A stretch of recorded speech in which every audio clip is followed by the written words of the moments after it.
So in the last video, we've got some of our parts sandblasted, primed, and painted black. So what I'm going to do today is I'm going to take those, I'm going to rearrange some of the parts on the parts shelf here. So I'll probably take the new fender and the tank and put them up on the next shelf up, just on top of the other parts that are there. I'm going to lay down some paper towel on the bottom shelf, and I'll put all our freshly painted parts down there so that they're down there by themselves safe where they won't get clunked around or chipped. And once we get that done, we're going to pull the frame down from up overhead, and we're going to get to hand sanding down the frame lightly, and then we're going to get it painted. So I'm going to go ahead and get the frame off the lift now, so we can get it hung up and ready for painting.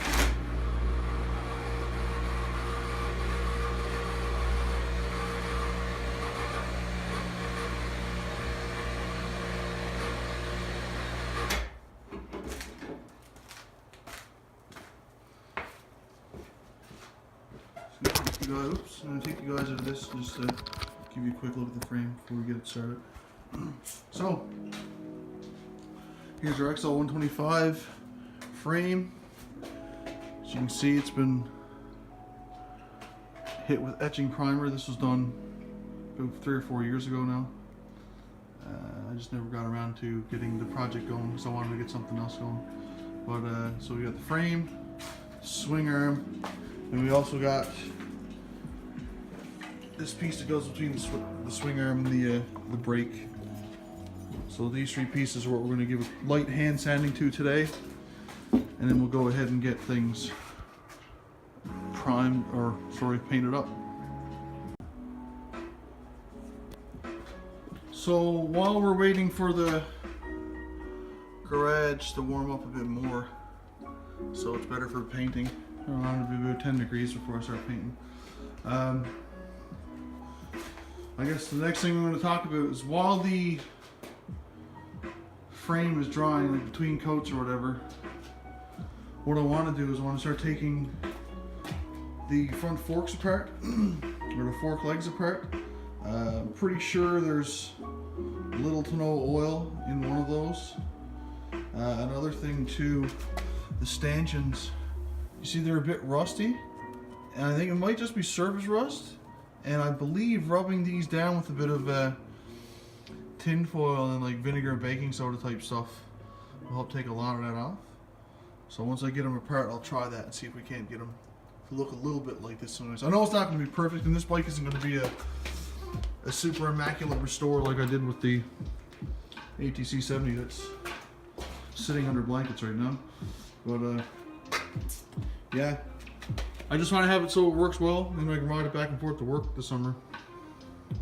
So let's do a bit of light sanding on that frame while we're waiting for the temperature to come up in the garage, and then we'll get down to putting a few licks of paint on.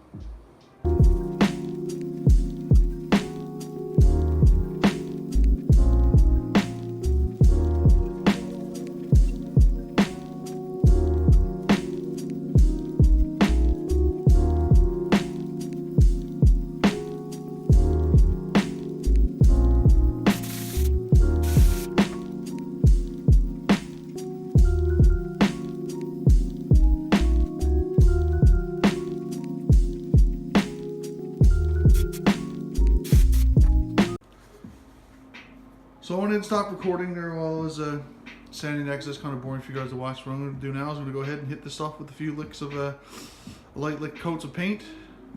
Try to use up the rest of the black that we have there, just so it's not nice and thick. And then we'll let the stuff dry, and while it's drying, we'll have a look at the forks. So let's start spraying. Time to paint.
So just want to take a quick look at our shocks and forks so we can just determine what we want to do. So the fork legs are going to get a full rebuild.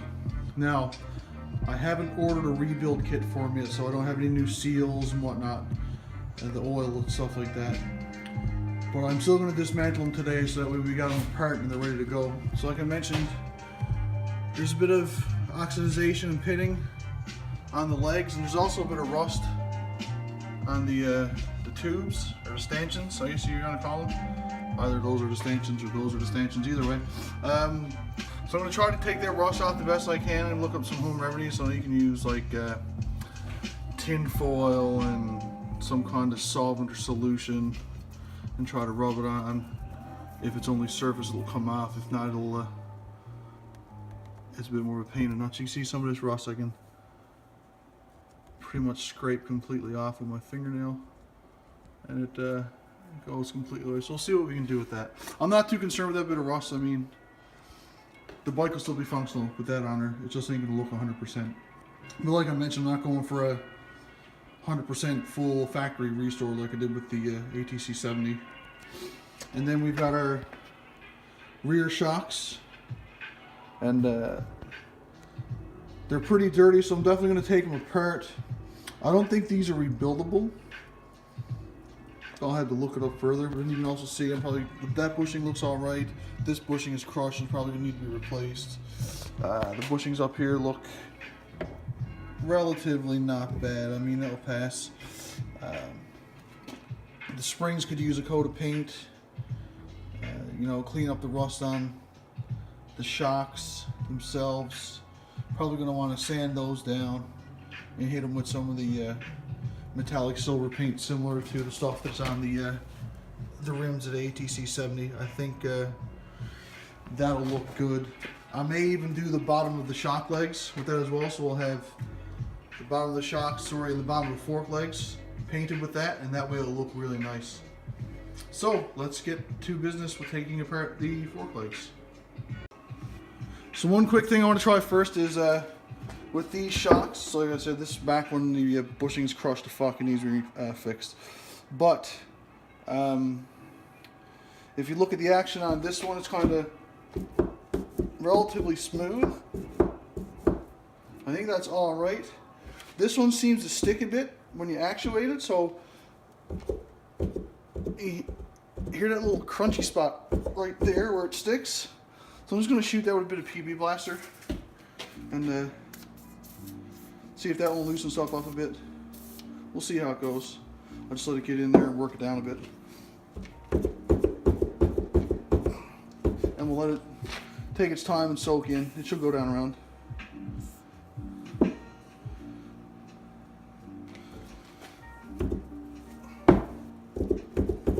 Okay, so we'll let that soak, and in the meantime, we'll have a look at our forks.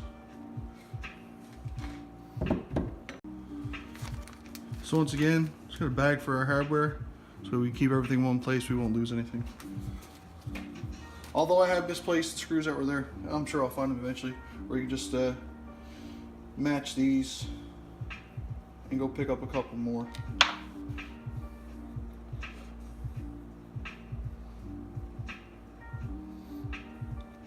So I'm just going to pull that hardware off, pull out this cable guide.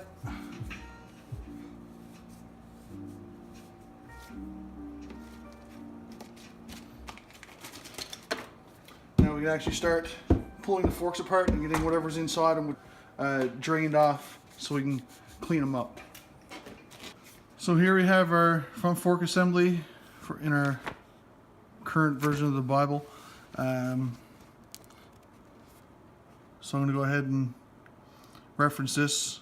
There's also a section here that talks about the actual whole disassembly and whatnot, so I'll go through that section and then we'll go ahead and get these taken apart.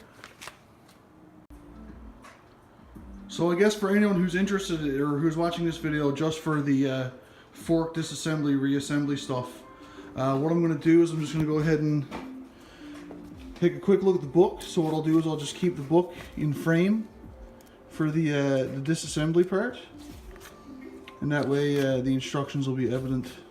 So if you want to get a closer look at these, just pause and have a look at your video. So here's the front fork assembly for 125s, 185s, 7980, XR125s, 1979. Here's the assembly for the 125, 185, 1980, 109. Here's the XR200, 80, 109. And here's the TLR 200, 1980, 109. So that's all your parts. And now for the disassembly section, you stop here. This is what I'm going to be following.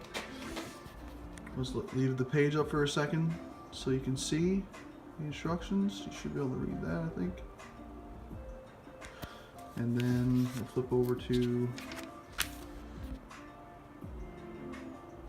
and then we're back to assembly again. Okay, so moving on. Okay, start with this assembly. So first things first, we're going to take the Allen bolt out of the bottom of the slider. Now the thing is, sometimes this is difficult to get out. Sometimes things will turn inside. But we're going to give it our best. Usually they're in with Loctite too, but hopefully we can get it to go. That was a lot easier than I thought it was going to be.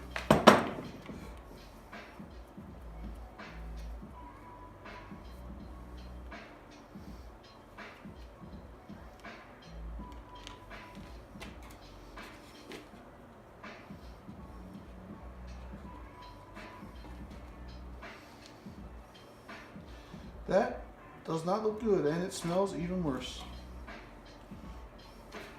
I'm going to turn my vise a bit just so I can get this dripping into our container half sensibly here.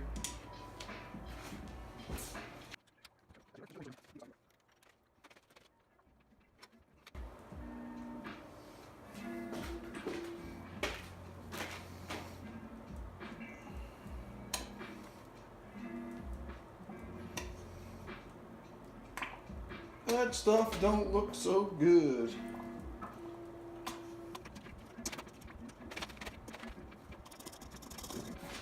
Okay, so it's all the goo drained out.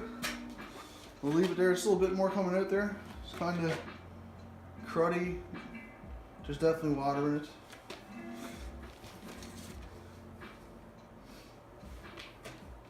Okay, so next thing we're going to do is we're going to pull the top bolt. Right there, and we'll pull the springs. So I tried my impact wrench and it, oh, some not working, so we'll see how it goes. And perfecto, came off. Nice. Okay. I still am in the market for a new impact wrench, so I'm probably going to pick one up sometime this week so I have it, because it'll soon be time to do things like change tires from winter to summers and whatnot. And your garage isn't a garage without an impact wrench. So let's take our plug out.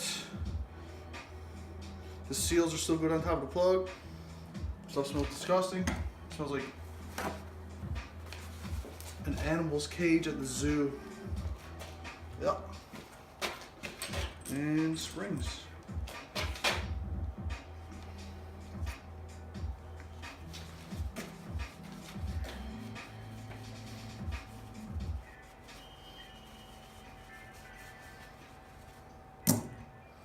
Boing.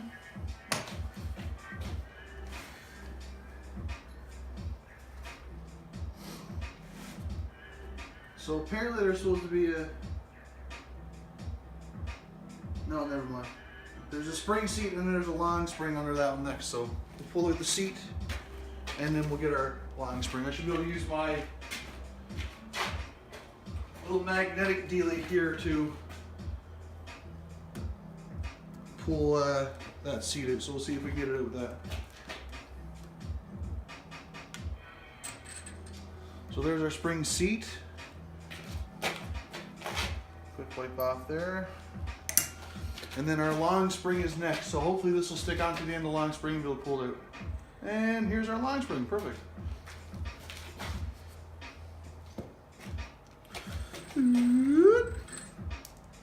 This is the long spring. Hopefully I can stand this up so I can get the stuff to drip off. And I actually might give this a quick blast with some brake cleaner just to get all the gunk off it so it's not dripping all over my floor. Yeah, I'm gonna do that. I'll bring you guys back. Wah, wah, wah, wah, wah. Once I got this stuff cleaned off with some brake clean.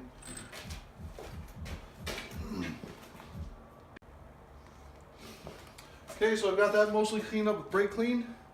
I'm gonna lay out some paper towel on the bench here, set that aside, and then we'll continue on with the disassembly of this fork leg. So at this point now we should be ready to pull the fork tube out of the slider. I'm just gonna go ahead and plug the end of this with a bit of paper towel because there's definitely a little bit of goo left in there. And we should be good to just slip this off, like so.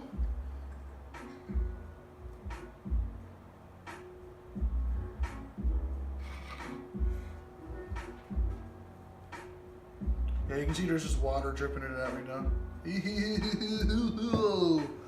Yeah, these need to be rebuilt really bad. So, at this point it's saying we want to remove the oil lock piece, the damper rod, and the rebound spring. So we're going to go ahead and take care of that, and then we'll get all our seals and stuff pulled from the fork leg.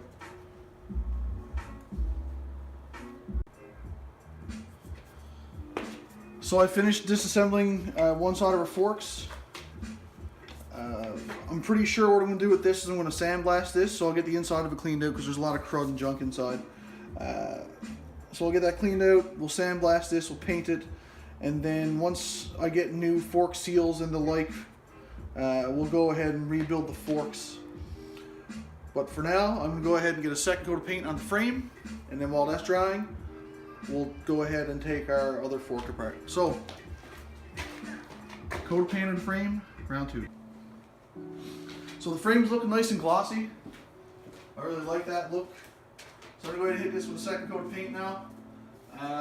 Give it a few days, and then we'll probably come back and hit it with some clear because I'd like this to be a bit resilient. I'll probably very likely end up doing the same thing with the parts that we put on the parts shelf there earlier as well. Just because that extra layer of clear, especially if it's a hard clear, will give us a bit more protection. So let's get matched up. We'll go ahead and get some more paint on this.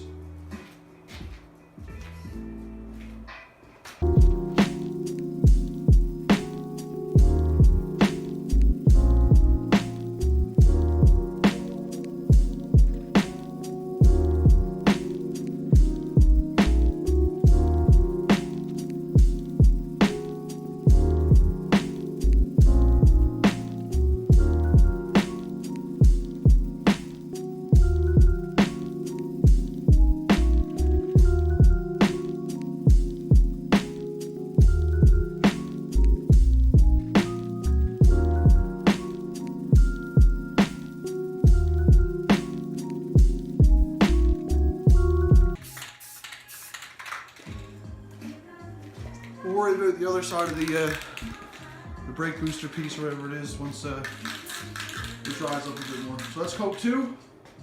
I have to say, for a spray can job, I'm satisfied with how it's turning out. I mean, you're not going to get like a nice powder coat finish now, but I mean, it's not horrible at all. So I might think about doing one more coat. We're almost out of this can. This is the only can I got left now. Or what I might do is, depending on how things look when this is dry in a couple days time, what I'll do is I'll go over it, and if there's any other little spots that look like they're holidays, I'll give them a little blast, and then we'll go ahead and get some clear coat on this. But for now, I think this might be enough, these 2 coats. So let's get that other fork taken apart.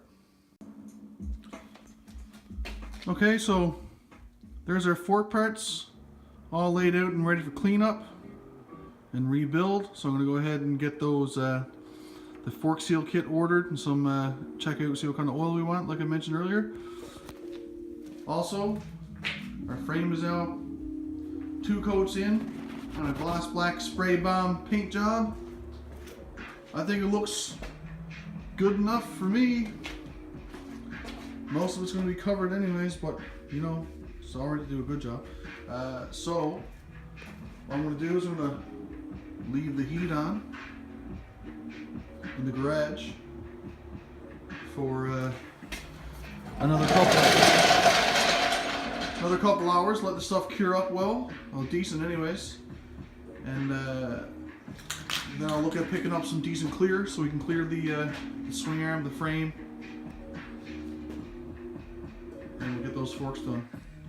I guess next up we'll have a look at the shocks. After putting the PB blaster on, they did free up a little bit, but I'm still going to want to take them apart, take the springs off, clean them up. I'll probably end up sandblasting the springs. I'm probably going to actually have a look into seeing what the best kind of paint might be to go on those. I'm not sure if like any enamel paint dried on those it would crack or not under suspension load. And if that's the case, then maybe I might look at getting just those springs powder coated maybe. Either way, that's going to be it for this one. Thanks for watching. See you next time.